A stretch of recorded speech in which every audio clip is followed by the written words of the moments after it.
ಇವರಷ್ಟು ಧೈರ್ಯವಾಗಿ ಎದುರಿಸೋ ಅಷ್ಟು ತಾಕತ್ತು ಬೇರೆಯವ್ರಿಗಿಲ್ಲ. ಅವರು ಹುಡ್ಕೊಳ್ಳೋದು ನೋಡ್ತಾರೆ ವಿನಃ ದೇಶಕ್ಕಾಗಿ ಯೋಚನೆ ಮಾಡೋ ಅಂಥವ್ರು ಸಿಗಲ್ಲ. ರಾಹುಲ್ ಗಾಂಧಿ ಅಂದ್ರೆ ಒಂಥರ ಚೈಲ್ಡಿಶ್ ತರ ಮಾತಾಡ್ತಾರೆ. ಅವ್ರು ಮಾತಾಡೋದು ಒಂಥರ ಚೈಲ್ಡಿಶ್ ಮಗು ತರ ಇರ್ತಾರೆ. ಇವಾಗಿನ್ನ ಅವ್ರಿನ್ನ ಡೆವಲಪ್ಮೆಂಟ್ ಆಗಲಿ. ನಮಸ್ಕಾರ, ಕರ್ನಾಟಕ ಟಿವಿಗೆ ಸ್ವಾಗತ. ನಾವಿದ್ದೀವಿ ಜಯನಗರದ 5ನೇ ಬ್ಲಾಕ್ ನಲ್ಲಿರುವಂತಹ ರೋಸ್ ಗಾರ್ಡನ್ ಅನ್ನೋ ಒಂದು ಪಾರ್ಕ್ ನಲ್ಲಿ. ಇಲ್ಲಿ ಸಾಕಷ್ಟು ಹಿರಿಯ ನಾಗರಿಕರು ಸೇರಿದ್ದಾರೆ. ಇವರ ಒಪಿನಿಯನ್ ಏನು, ನೆಕ್ಸ್ಟ್ PM ಯಾರಾಗಬೇಕು ಅಂತಾರೆ, ಬನ್ನಿ ನೋಡೋಣ. ಸರ್ ನಮಸ್ಕಾರ. ನಮಸ್ಕಾರ. ಹೇಳಿ, ನಾವು ತಮ್ಮ ಹೆಸರು? ಸೂರ್ಯನಾರಾಯಣ್ ಶರ್ಮಾ ಅಂತ. ಈ ರೋಸ್ ಗಾರ್ಡನ್ ಲಾಫ್ಟರ್ ಕ್ಲಬ್ ನಮ್ಮದು. ಇಲ್ಲಿ ನಮಗೆ ಮುಂದಿನ ಪ್ರೈಮ್ ಮಿನಿಸ್ಟರ್ ಯಾರಾಗಬೇಕು ಅಂದರೆ, ಇವತ್ತಿನ ಪರಿಸ್ಥಿತಿ ನೋಡಿದ್ರೆ, ಹಿಂದೆ ಮತ್ತು ಮುಂದೆ ನಡೆದಂತಹ ಘಟನೆಗಳನ್ನು ನೋಡಿದ್ರೆ ಇವತ್ತಿಗೆ ಮೋದಿ ಆಗೋದು ಉತ್ತಮ ಅಂತ ಕಾಣಿಸುತ್ತೆ. ಅದು ಯಾಕಾಗಿ ಮೋದಿ ಅವರೇ ಆಗಬೇಕು? ಒಂದು 2-3 ಲೈನಲ್ಲಿ ಇನ್ನೊಂದು. ಅದೇ ಅವ್ರು ಹೇಳಿದ್ರಲ್ಲ, ಈಗ ನಮ್ಮ ಸಾಕಷ್ಟು ಪ್ರಗತಿಯನ್ನು ತೋರಿಸಿದ್ದಾರೆ. ಒಂದು ಹಣದ ಉಬ್ಬರ, ಅದು ಹಿಂದಿನ GDPಗೆ ಹೋಲಿಸಿದ್ರೆ ಈಗ ಮುಂದೆ ಬಂದಿದೆ, ಗೊತ್ತಾಯ್ತಾ? ಅಲ್ಲಿಂದ ಅನೇಕ ಪ್ರಗತಿ ಕಾರ್ಯಗಳನ್ನು ಕೂಡ ಮಾಡಿದ್ದಾರೆ. ಸುಮ್ಮನೆ ಫಾಲ್ಸ್ ಇನ್ಫಾರ್ಮೇಷನ್ ಕೊಟ್ಟು ಅವರು ಇದು ಮಾಡಿಲ್ಲ. ಸೊ ಈ ಒಂದು ಕಾರಣಗಳಿಂದ ಅವರಾಗೋದು ಉತ್ತಮ ನಮ್ಮ ಭವಿಷ್ಯಕ್ಕೆ ಅಂತ ಒಂದು ನಮ್ಮ ಆಲೋಚನೆ. ರಾಹುಲ್ ಗಾಂಧಿ ಅವ್ರು ಆಗಬೇಡ ಅಂತ. ಅವ್ರಿಗೆ ಇನ್ನೂ ಬಹಳ ಇದರೊಳಗೆ ಎಕ್ಸ್ಪೀರಿಯನ್ಸ್, ಅನುಭವ ಬಹಳ ಕಡಿಮೆ ಇದೆ. ಅವ್ರ ಅನುಭವ ಆದರೆ ಮುಂದಾಗಬಹುದು, ಆದರೆ ಇವತ್ತಿಗೆ ಇನ್ನೂ ಅವ್ರಿಗೆ ಅನುಭವ ಸಾಲದು. ಸರ್, ನಿಮ್ಮ ಪ್ರಕಾರ ಮುಂದಿನ ಪ್ರಧಾನಿ ಯಾರಾಗಬೇಕು? ನಾನು ಶಶಿಕುಮಾರ್ ಅಂತ ನನ್ನ ಹೆಸರು. ನನ್ನ ಮೋದಿ ಅವರು ಮುಂದಿನ ಪ್ರಧಾನಿ ಆಗೋದು ಎಲ್ಲದಕ್ಕೂ ಉತ್ತಮ. ಯಾಕೆಂದರೆ ನಿಮ್ಮ ಮೋದಿ ಅವರು ಶತ್ರುಗಳ ಕಾಟದಿಂದ ತಪ್ಪಬೇಕು ಅಂದರೆ ಅವರು ಮಾಡಲೇಬೇಕು. ಮತ್ತು ನಾವು ದೇಶದ ಪ್ರಗತಿಯನ್ನು ನೋಡಬೇಕು ಹೊರತು ನಮ್ಮ ಅಕ್ಕಪಕ್ಕದ ನೋಡೋಂಗಿಲ್ಲ. ದೇಶದಲ್ಲಿ ಮತ್ತು ವಿದೇಶದಲ್ಲಿ ಅವರು ಭಾಳ ಮುಂದುವರೆದಿದ್ದಾರೆ. ಅದೇ ರೀತಿ ಅಲ್ಲಿಂದ ಬೇಕಷ್ಟು ನಮ್ಗೆ ಅನುಕೂಲಗಳು ಬಂದಿದೆ, ಲಾಭಗಳು ಬಂದಿದೆ. ಅದೇ ನಮ್ಮ ಇಂಡಿಯಾ ದೇಶಕ್ಕೆ ಮಾಡಬೇಕು ಅಂದರೆ ಮೋದಿಯವರು ಖಂಡಿತ ಮೋದಿಯವರೇ ಆಗಲೇಬೇಕು. ಮತ್ತು ರೈತರಿಗೂ ಕೂಡ ಭಾಳಷ್ಟು ಅನುಕೂಲ ಮಾಡಿಕೊಟ್ಟಿದ್ದಾರೆ. ಅವ್ರ ಅಕೌಂಟಿಗೆ 6,000 ರೂಪಾಯಿ ಆಗಬೇಕು ಅಂತೇಳಿ ಅದೆಲ್ಲ ನಡೀತಾ ಇದೆ. ಆ ಕಾರಣದಿಂದ ಅವರೇ ಬರೀಬೇಕು ಅಂತ. ಮತ್ತು ಭ್ರಷ್ಟಾಚಾರ ಸಾಕಷ್ಟು ಕಮ್ಮಿ ಆಗ್ತಾ ಇದೆ. ಭ್ರಷ್ಟಾಚಾರ ಆ ಪ್ರಯುಕ್ತ ಮೋದಿಯವರೇ ಬರಬೇಕು ಅಂತ ನಮ್ಮ ಅಭಿಪ್ರಾಯ. ರಾಹುಲ್ ಗಾಂಧಿ ಅವರು ಆಗಬೇಕು. ರಾಹುಲ್ ಗಾಂಧಿ ಅವರು ಯಾವುದಲ್ಲೂ ಕೂಡ ಮುಂದುವರಿತಾ ಇಲ್ಲ. ಅಂದರೆ ಅವ್ರಿಗೆ ಸಪೋರ್ಟ್ ಇಲ್ಲ. ನಮ್ಮ ದೇಶದಲ್ಲಿ ಯಾರನ್ನೇ ಕೇಳಿ ರಾಹುಲ್ ಗಾಂಧಿ ಬೇಡ ಅಂತ ಹೇಳ್ತಾರೆ ಹೊರತು ಅಷ್ಟೊಂದು ಬುದ್ಧಿವಂತಿಕೆ ಅಂತ ಅವ್ರು ಕೆಲಸ ಮಾಡ್ತಾ ಇಲ್ಲ. ಅವ್ರು ಮಾಡೋದು ಒಂದು ಮತ್ತು ಹೇಳೋದು ಒಂದು ಆಗಿ ರಾಹುಲ್ ಗಾಂಧಿ ಅವರಿಗೆ ನಿಮಗೆ ಖಂಡಿತ ಬೇಡ ಅಂತ ಅನ್ನಿಸ್ತಾ ಇದೆ. ಸರ್, ನಿಮ್ಮ ಪ್ರಕಾರ? ನನ್ನ ಹೆಸರು ಮಂಜುನಾಥ್ ಅಂತ. ಮೋದಿಯವರು ನಿಸ್ವಾರ್ಥ ಮನುಷ್ಯ, ಯಾವುದೇ ಸ್ವಾರ್ಥ ಇಲ್ಲದೆ ದೇಶಕ್ಕಾಗಿ ದುಡಿಬೇಕು ಅಂತೇಳಿ ಅವರು ಸುಮಾರು 7ನೇ ವರ್ಷದಿಂದ ಇವತ್ತಿನವರೆಗೂ ಯಾವುದೇ ಸ್ವಾರ್ಥ, ಯಾವುದೇ ಸಾಂಸಾರಿಕ ಜೀವನ ನಡೆಸ್ದಿರ, ಯಾವುದೇ ಒಂದು ಸ್ವಾರ್ಥ ಇಲ್ಲದಿರ ನಿಸ್ವಾರ್ಥವಾಗಿ ಈ 130 ಕೋಟಿ ಜನ ನನ್ನವರು ಎಂದು ಭಾವನೆ ಇಟ್ಟುಕೊಂಡು ಇವರು ಮಾಡ್ತಾ ಇರೋದ್ರಿಂದ ಇವ್ರನ್ನ ನಾವು ಕಳ್ಕೊಂಡ್ರೆ ದೇಶ ಉದ್ಧಾರ ಆಗಲ್ಲ. ದಯವಿಟ್ಟು ಎಲ್ಲರೂ ಮೋದಿಯವರಿಗೆ ಹಾಕಬೇಕು ಅಂತೇಳಿ. ಇನ್ನು ರಾಹುಲ್ ಗಾಂಧಿ ಬಗ್ಗೆ ಹೇಳಬೇಕು ಅಂದರೆ ಅವ್ರ ಬಗ್ಗೆ ನಮಗೆ ಇನ್ನೂ ಏನು ಹೆಚ್ಚಿಗೆ ತಿಳಿದಿಲ್ಲ. ಕಾಂಗ್ರೆಸ್ಸು ಏನೋ ಡೈನಾಸ್ಟಿ ಇದ್ರ ಥರ ಅವ್ರ ಮೇಲೆ ಬರೋದಕ್ಕೆ ಪ್ರಯತ್ನ ಪಡ್ತಾ ಇದ್ದಾರೆ. ಆದರೆ ಅವರು 60 ವರ್ಷಗಳಿಂದ ಏನು ನಾಶ ಮಾಡಿದ್ದಾರೆ ದೇಶವನ್ನು, ನಮ್ಮ ಮೋದಿಜಿಯವರು ಸರಿ ಮಾಡಿದ್ದಾರೆ. ಎಷ್ಟೋ ನಮ್ಮ ಅಂತಾರಾಷ್ಟ್ರೀಯ ಮಟ್ಟದಲ್ಲಿ ಅವರು ಒಳ್ಳೆಯ ಹೆಸರನ್ನು ಗಳಿಸಿದ್ದಾರೆ. ವಿಶ್ವದ ನಾಯಕರಾಗಿ ಅವರು ಮೆರೀಬೇಕು ಅಂತೇಳಿ ನನ್ನ ಆಸೆ. ಸರ್, ನಿಮ್ಮ ಪ್ರಕಾರ ಮುಂದಿನ ಪ್ರಧಾನಿ ಯಾರಾಗಬೇಕು? ಸರ್, ನಾನು ಹೇಳೋದಾದರೆ, ಈಗ ನರಸಿಂಹ ಶೆಟ್ಟಿ ಅಂತ 70 ವರ್ಷಗಳಿಂದ ನೋಡಿದ್ದೀವಿ ಆಡಳಿತದಲ್ಲಿ. ಬಡವರಾಗೇ ಇದ್ದಾರೆ, ಗುಡಿಸಲಿನಲ್ಲೇ ಇದ್ದಾರೆ. ಭ್ರಷ್ಟಾಚಾರ ಮೇಲಕ್ಕೆ ಹೋಗ್ತಾನೇ ಇದೆ. ಈಗ ಈ ಭ್ರಷ್ಟಾಚಾರ ಪ್ರೋತ್ಸಾಹ ಮಾಡುವವರಿಗೂ ಭ್ರಷ್ಟಾಚಾರ ನಿಲ್ಲಿಸಬೇಕು ಅನ್ನೋವ್ರಿಗೂ ಇವಾಗ ಮಹಾಯುದ್ಧ ನಡೀತಾ ಇದೆ. ಮುಂದೆ ನಮ್ಮ ದೇಶದ ಒಂದು ಅಭಿವೃದ್ಧಿ ಆಗಬೇಕು ಅಂತಂದರೆ ಪ್ರಧಾನಿ ಮೋದಿಯವರು ಆಗಲೇಬೇಕು. ಯಾಕೆಂದರೆ ಅವರು ನೋಡಿ ಎಷ್ಟು ಅನುಕೂಲಗಳು ಮಾಡಿದ್ದಾರೆ ನೋಡಿ. ಈಗ ಸಣ್ಣ ವ್ಯಾಪಾರಸ್ಥರುಗಳಿಗೆ 20 ಲಕ್ಷ ರೂಪಾಯಿ ಟರ್ನ್ ಓವರ್ ಇರೋವರೆಗೂ ಅವ್ರಿಗೆ ಟ್ಯಾಕ್ಸ್ ಇಲ್ಲ. 5 ಲಕ್ಷ ರೂಪಾಯಿ ಇನ್ಕಮ್ ಟ್ಯಾಕ್ಸ್ ಕಟ್ಟೋವರೆಗೂ ಟ್ಯಾಕ್ಸ್ ಇಲ್ಲ. ಈ ಥರ ಅನೇಕ ಯೋಜನೆಗಳನ್ನು ಅವ್ರು ಮಾಡ್ತಾ ಇದ್ದಾರೆ. ಖಂಡಿತ ಅವ್ರು ಆಗಲೇಬೇಕು. ನಾವು ಇವತ್ತು ನಮ್ಮ ಹಿಂದೂ ದೇಶನ ನಾವು ಮೋದಿ ಕೊಟ್ಟು ನಾವು ಅವ್ರನ್ನ ಗೆಲ್ಲಿಸ್ತಾ ಹೋದರೆ ನಮ್ಮ ದೇಶ ಉದ್ಧಾರ ಆಗೋದೇನು ಬಂತು, ನಾಶ ಆಗೋಗ್ಬಿಡ್ತದೆ. ಹಿಡ್ಕೊಂಡು ನಮ್ಮನ್ನೆಲ್ಲ ಹೊಡಿತಾರೆ, ಆ ಪೊಸಿಷನ್ ಬರ್ತದೆ. ಇವತ್ತು ಎಷ್ಟು ರಾಷ್ಟ್ರಗಳು ನಮಗೆ ಸಪೋರ್ಟ್ ಮಾಡ್ತಾ ಇದೆ, ಯಾತಕ್ಕೆ ಮಾಡ್ತಾ ಇದೆ? ಮೋದಿಯವರ ಒಂದು ಛಲಕ್ಕೆ ಮಾಡ್ತಾ ಇದ್ದಾರೆ. ಆದ್ದರಿಂದ ನಾವು ಏನಪ್ಪ ಯೋಚನೆ ಮಾಡಬೇಕು ಅಂದರೆ, ನಾವು ತಪ್ಪದೆ ಎಲ್ಲರೂ ಹೋಗಿ ಬೆಳಗ್ಗೆ 8 ಗಂಟೆಗೇ ನಾವೆಲ್ಲ ವೋಟ್ ಮಾಡಿ ಮೋದಿಯವ್ರನ್ನ ಗೆಲ್ಲಿಸಬೇಕು. ಯಾಕೆಂದರೆ ನಾವು ಬೆಂಗಳೂರಿನವರಾಗಿರೋದ್ರಿಂದ ನಾವು ಬೆಂಗಳೂರದು ಯೋಚನೆ ಮಾಡ್ತೀವಿ, ಡೆಲ್ಲಿದು ಯೋಚನೆ ಮಾಡ್ತೀವಿ. ಕೆಲವು ಹಳ್ಳಿಗಳಲ್ಲಿ ಅವ್ರ ಹಳ್ಳಿದೇ ಜಾತಿದೇ ಮಾತಾಡ್ತಾರೆ. ಡೆಲ್ಲಿ ಬಗ್ಗೆ ಅವ್ರಿಗೇನೂ ಗೊತ್ತಿಲ್ಲ, ಓದಿದಾರೋ ಇಲ್ವೋ, ಏನು ದಡ್ಡರೋ ಏನೂ ಗೊತ್ತಿಲ್ಲ. ದಯವಿಟ್ಟು ಈ ಸರ್ತಿ ಎಲ್ಲರೂ ಮರೀದೆ ನೀವು ಎಲ್ಲರೂ ವೋಟ್ ಮಾಡಿ.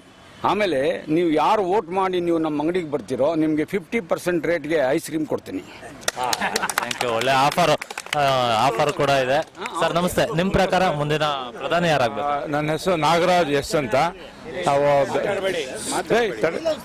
ನಾವು ಜಯನಗರ ಶಾಕಾಂಬರಿ ನಗರದವರು. ಮೋದಿ ಅವರು ನಮ್ಮ ಮುಂದಿನ 5 ವರ್ಷದ ತನಕ ಅವರೇನೇ ಪ್ರಧಾನಮಂತ್ರಿಗಳಾಗಬೇಕು. ಯಾತಕ್ಕೆ ಅಂದರೆ ನಮ್ಮ ದೇಶ ಭಾಳ ಹಿಂದೆ ಇತ್ತು, ನಮಗೆ ಸರಿಯಾದ ಒಂದು ರೆಸ್ಪೆಕ್ಟ್ ಇರಲಿಲ್ಲ ನಮ್ಮ ದೇಶಕ್ಕೆ. ಮೋದಿಯವರು ಬಂದ ಮೇಲೆ ಇಡೀ ಪ್ರಪಂಚದ ಸುತ್ತಿ ಅವರು ನಮಗೆ ಒಂದು ಒಳ್ಳೆಯ ಸ್ಥಾನ ಕೊಟ್ಟಿದ್ದಾರೆ. ಪ್ರಪಂಚದಲ್ಲೇ ನಂಬರ್ 1 ಲೀಡರ್ ಆಗಿದ್ದಾರೆ. ಮತ್ತು ಆರ್ಥಿಕ ಪರಿಸ್ಥಿತಿನಲ್ಲಿ ನಮ್ಮ ದೇಶ 11ನೇ ಸ್ಥಾನದಲ್ಲಿತ್ತು. ಇವತ್ತು ಆರ್ಥಿಕ ಪರಿಸ್ಥಿತಿಯಲ್ಲಿ 6ನೇ ಸ್ಥಾನಕ್ಕೆ ನಾವು ಬಂದಿದ್ದೀವಿ. ಮತ್ತು ನಮಗೆ ಸುತ್ತಮುತ್ತ ರಾಷ್ಟ್ರಗಳಿಂದ ಉಗ್ರರಿಂದ ನಮಗೆ ಬಹಳ ತಾಪತ್ರೆ ಆಗ್ತಾ ಇದೆ ನಮ್ಮ ದೇಶಕ್ಕೆ.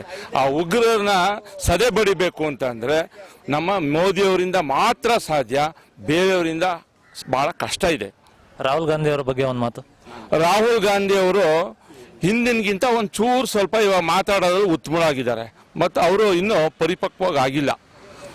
ಅದರಿಂದ ರಾಹುಲ್ ಗಾಂಧಿ ಅವ್ರಿಗೆ ಏನಾರ ನಮ್ಮ ರಾಷ್ಟ್ರನ ಪ್ರಧಾನಮಂತ್ರಿ ಕೊಟ್ಟರೆ ನಮ್ಮ ದೇಶ ಏನಿದೆ ಇವಾಗ ಮೊದಲನೇದಿದೆಯೋ ಅದು ಕೊನೆಗೆ ಹೋಗ್ಬೋದು. Okay, thank you. ಸರ್ ನಿಮ್ಮ ಪ್ರಕಾರ? ಸರ್ ನನ್ನ ಹೆಸರು ರಾಜಶೇಖರ್ ಗುಪ್ತಾ ಅಂತ. ನಾನು ಜಯನಗರದ ಫೋರ್ತ್ ಬ್ಲಾಕ್ನ ನಿವಾಸಿ.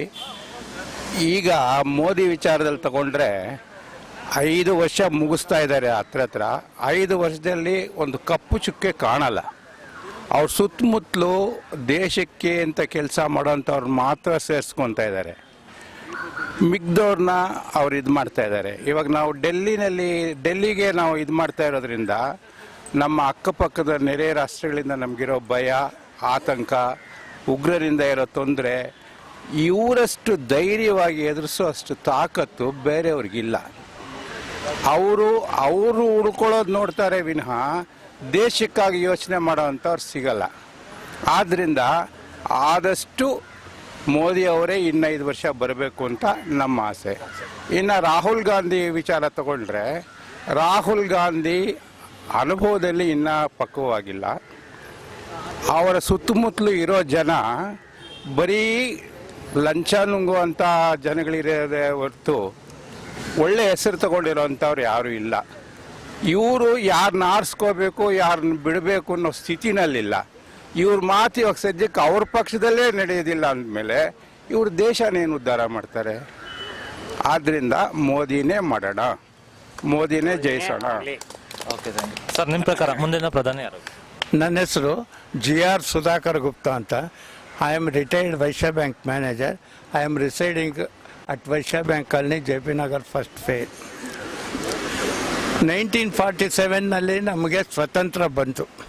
ಆವತ್ತಿಂದ ಇವತ್ತುವರೆಗೂ ಆ ಕಾಂಗ್ರೆಸ್ 5 ವರ್ಷದವರೆಗೂ ಇದ್ದರು. ನಯಾ ಪೈಸಾ ಏನೂ ಉಪಯೋಗ ಮಾಡಲಿಲ್ಲ. ಅವರು ಪೀರಿಯಡ್ನಲ್ಲೇ ಇಂಡಿಯಾ ಪೀಸ್ ಆಯಿತು, ಪಾಕಿಸ್ತಾನ ಬೇರೆ ಆಗೋಯ್ತು. ಇಲ್ಲದೇ ಇದ್ದರೆ ಚೆನ್ನಾಗಿ ಇನ್ನೂ ಡೆವಲಪ್ ಆಗ್ತಾಯಿತ್ತು. ಇವರು ಇಷ್ಟು ವರ್ಷ ಅವರ ಫ್ಯಾಮ್ಲಿಯವರೆಲ್ಲ ಬಂದು ಏನೂ ಮಾಡಿಲ್ಲ, ದೇಶಕ್ಕೆ ನಯಾ ಪೈಸಾ ಉಪಯೋಗ ಆಗಿಲ್ಲ. ಇವಾಗ ನರೇಂದ್ರ ಮೋದಿ ಬಂದ ಮೇಲೆ ಎಷ್ಟು ಕೆಲಸಗಳಾಗಿದೆ. Number 1 in the world. ಇವತ್ತು ಒಂದು ಉಡಾವಣೆ ಮಾಡ್ತಾರೆ, ಅದು ಹೆಂಗೆ ಫ್ಲೈಟ್ಸು ಇವ್ರದ್ದು ಇರ್ತಲ್ಲ, ಅದನ್ನೆಲ್ಲ ಉಳಿಸ್ಬೋದು. ಯಾರಿಗೂ ಭಯ ಬಂದಿದೆ. ಇವಾಗ ಮೊದಲು 3 ಇತ್ತು, ಅಮೇರಿಕಾ, ರಷ್ಯಾ, ಚೈನಾ. ನಾವು India is also added in this list. So Narendra Modi ಅವ್ರಿಗೂ ಹೆಂಡತಿ ಇಲ್ಲ, ಮಕ್ಕಳಿಲ್ಲ, ದೇಶನೇ ನಂದು ನನಗೆ ಎಲೆಕ್ಷನ್ ಬೇಕೇನ ಏನೂ ಇಲ್ಲ, ನನ್ನ ದೇಶ ಚೆನ್ನಾಗಿರಬೇಕು, ನಾನು ಅದಕ್ಕೋಸ್ಕರ ದುಡಿತಾ ಇದ್ದೀನಿ ಅಂತ ಹೇಳಿದ್ದಾರೆ. ಇವತ್ತು ಒಂದು ವಿಷಯ ಹೇಳ್ತೀನಿ, 6 ಲಕ್ಷ ವರ್ಷಕ್ಕೆ ಕೊಡ್ತೀನಿ ಅಂತ ಹೇಳಿದ್ದಾರೆ. ಹೆಂಗೆ ಕೊಡ್ತೀನಿ ಅಂದರೆ ಡೆವಲಪ್ ಆಗಿದೆ. ಇವ್ರು 72 ಲಕ್ಷ ಕೊಡ್ತೀನಿ ಅಂದರೆ ಯಾರಪ್ಪನ ಮನೆ ಗಂಟು 72 ಲಕ್ಷ ಇವರು ವರ್ಷಕ್ಕೆ 6 ಲಕ್ಷ ಅಂದರೆ ಅವರು ಒಂದು ತಿಂಗಳಿಗೆ 6 ಲಕ್ಷ ಅಂದಿದ್ದಾರೆ. ವರ್ಷಕ್ಕೆ 6,000 ಅಂತ ಇವ್ರು ಹೇಳಿದ್ದಾರೆ, ಅವರು ವರ್ಷಕ್ಕೆ 72,000 ಅಂತ ಅವ್ರು ಹೇಳಿದ್ದಾರೆ. ಹೆಂಗೋ ಅಷ್ಟು ದುಡ್ಡು ಕೊಡಬೇಕಾದ್ರೆ ಯಾರಪ್ಪನ ಮನೆ ಗಂಟು ಎಲ್ಲಿಂದ ನಾನು ಹೇಳೋದು, ನರೇಂದ್ರ ಮೋದಿ ಏನು ಹೇಳಿದ್ರು ಅಂದರೆ ರೈತರಿಗೆ ಅವರು ದುಡಿದು ಸಂಪಾದನೆ ಮಾಡ್ಕೊಳ್ಳೋಕ್ಕೆ ಏನು ಪ್ರಾವಿಷನ್ಸ್ ಬೇಕೋ ಅದನ್ನು ನಾವು ಇಂಪ್ಲಿಮೆಂಟ್ ಮಾಡಿ ಅದರಿಂದ ಅವ್ರ ಜೀವನ ನಡೆಸೋಂಗೆ ಮಾಡಿದ್ರೆ ಯಾರ ಮೇಲೂ ಡಿಪೆಂಡ್ ಆಗೋಲ್ಲ. ನಮ್ಮ ದೇಶನೂ ಉದ್ಧಾರ ಆಗುತ್ತೆ, ನಾವು ಉದ್ಧಾರ ಆಗ್ತೀವಿ, ಪ್ರಪಂಚದಲ್ಲಿ ನಮಗೆ ಒಳ್ಳೆಯ ಹೆಸರು ಬರುತ್ತೆ ಅಂತ ಒಳ್ಳೆಯ ಇದು ತಗೊಂಡಿದ್ದಾರೆ.